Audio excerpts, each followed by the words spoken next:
Hey everybody, what's going on? It's All You Know 1994. I hope you're having a great day today. And today's video is going to be kind of an interesting one. I was looking through Twitter the other day and I found this Twitter post from the Call of Duty Comms Twitter page, as you'll see here on screen. Should Call of Duty make another game with advanced movement, Jetpacks? And this is again from Call of Duty Comms Twitter page. And this got me thinking, we have Omni movement now, which is basically advanced movement, and Black Ops 6 is the first game with that, and it's probably going to be a mainstay in future Call of Duty installments.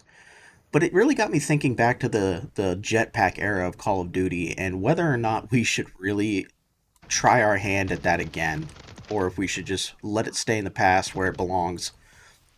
Um, as we know, there was Advanced Warfare back in 2014 that was the first Call of Duty to introduce jetpacks into the game franchise, followed by Black Ops 3 in 2015, and then followed by Infinite Warfare in 2016. And I didn't really play much of Infinite Warfare in 2016. Admittedly, that game I sort of stopped with the whole jetpack era and moved on to Modern Warfare Remastered and played that throughout the year of 2016. So I can't really give much opinion on Infinite Warfare. But as far as Black Ops 3 and Advanced Warfare go, I would say that there was a lot of issues, obviously, with the jetpack era of Call of Duty. Many people know, not many people really fell in love with it. It really turned sour for a lot of people very quickly, and I think it was mainly just because it was too much of a drastic change for the community at the time, and also being Advanced Warfare, the first game that introduced skill-based matchmaking into the franchise. Granted, the SBMM in that game wasn't as strong as we know it is today. Back then, I think it only incorporated kill death ratio. So, obviously, not as bad of a skill based matchmaking system as we have today, but still skill based matchmaking nonetheless. And Advanced Warfare also incorporated the infamous supply drops into the franchise, which spawned a lot of people that made supply drop opening videos on YouTube, but it also really brought in the whole MTX era and really just turned Call of Duty into this really big cash cow that we know it as now. And, give or take, however you want to look at that, supply drops did really make Call of Duty into a cash cow and really turned it into this big spend your money on pointless things as much as you can type of deal. And essentially, supply drops became what we know as today as loot boxes or a gateway for gambling for kids, which it's true. I mean, that essentially is gambling what supply drops became. But there was also weapon variants in Advanced Warfare that you can get in these supply drops or just from playing the game, I think. I'm not entirely sure, I don't remember exactly. But, I think overall Advanced Warfare for me was probably my favorite jetpack Call of Duty for the simple fact that it was made by Sledgehammer Games, and I think they did a great job with that system despite the fact that jetpacks really just didn't sit well with a lot of players in the community at the time, and it was very over the top for sure. I won't deny that the movement jetpacks, excuse me, in Advanced Warfare was extremely over the top.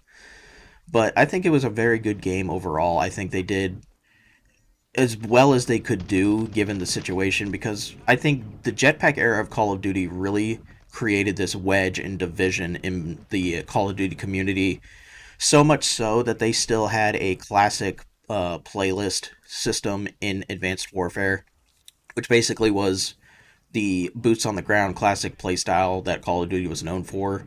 They had those playlists in Advanced Warfare to kind of, I guess, keep people that still wanted to play the old style of Call of Duty happy. So again, overall, I think Advanced Warfare was a good jetpack game. I think that considering it was their first foray into the style of play, I think they did an okay job. Black Ops 3, another well sought after jetpack game. I think it's probably out of all three of them the most sought after and respected and liked jetpack game that they made. Me personally, I was at this point in my Call of Duty career, I guess you could say.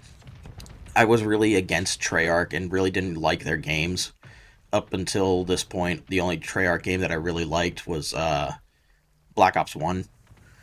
So I really didn't have a very high opinion on Treyarch at this time.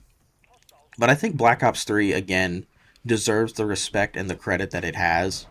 It really just was probably the best jetpack game in the franchise of jetpack games. It also pretty much toned down the jetpack movement as far as what Advanced Warfare did with the movement style they had with their jetpacks, and they added a wall running, which was also pretty cool. And it made traversing maps a lot quicker and a lot easier. And I just think overall, Black Ops 3 just really did what Advanced Warfare did, but just better in all facets of the jetpack system. And I think Black Ops 3 again deserves the respect and the admiration that it has garnered in the franchise. And like I said, I didn't really play Infinite Warfare, so I don't really have much to say about that game. I do know that at that point, a lot of people were tired of the jetpacks and they just really wanted a boots on the ground game again. So a lot of people moved over to Modern Warfare Remastered at this point. But even then, that game, Modern Warfare Remastered, really didn't hold people's attention for long because people just were really divided at this point in the community because not many people really cared for jetpacks anymore. Infinite Warfare was a game that is probably the most disliked video trailer on the Call of Duty YouTube in the history of Call of Duty YouTube trailers, I would say, as we know. And I just think people were just really tired of this. They wanted something new, and they just feel like, while Modern Warfare Remastered was very good and people really enjoyed the fact that we had that option, it just almost felt like we were forced into it.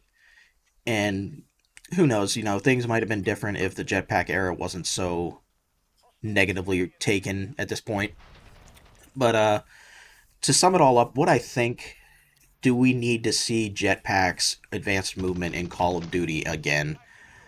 I feel like at this point the franchise needs a change again. We're kind of getting to the point where we're just recycling the same things over and over again, and it's just becoming very stale very quickly.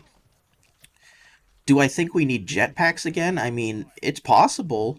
It's possible with the next Black Ops 2 sequel game that's coming out. I don't know if that's coming out the next Call of Duty or the one after that. It's supposed to be a sequel to Black Ops 2, and we know Black Ops 2 was set in 2025, so this game could be set, 10 years from that date, 20 years from that date. It's possible that we could see jetpacks in the Call of Duty series again. Do I think we need it? I would say I'm about 50-50. I'm split on the matter. I think it would be a nice change of pace and it would be kind of a good change, but at the same time, it's hard to really say. Because jetpacks, like I said, they had their time, and for the most part, they weren't universally disliked, but they were disliked by a lot of people after a certain point. And I think if they just do a one-hit game where it's just a one-time deal with the Black Ops 2 sequel, and then they kind of mix it back up again with the following game after that one, I think it'll actually hold up better than the Jetpack era Call of Duties did because it was just recycled over and over and over again for 3 games straight. But who knows? The future is unknown with jetpacks in Call of Duty, and I think it's a split decision in terms of whether people want them back or not. I think the Call of Duty franchise did its best with what they had back then with jetpacks in Call of Duty, and I think knowing what they know now, they could potentially make a better jetpack game, and it could be good. And I think with the Black Ops 2 sequel, that could be their chance to really try their hand at jetpacks again and see what happens. But who knows? The future is unknown with jetpacks, like I said, and only time will tell if we will see them again and if we really need them in the franchise again. But anyway, guys, I'm going to wrap it up here. I hope you guys enjoyed the video today. If you did, go ahead and leave a like and a comment below. I would greatly appreciate it. If you disliked the video, go ahead and leave me a dislike. It doesn't hurt my feelings. And this is All You Know 1994. Peace out.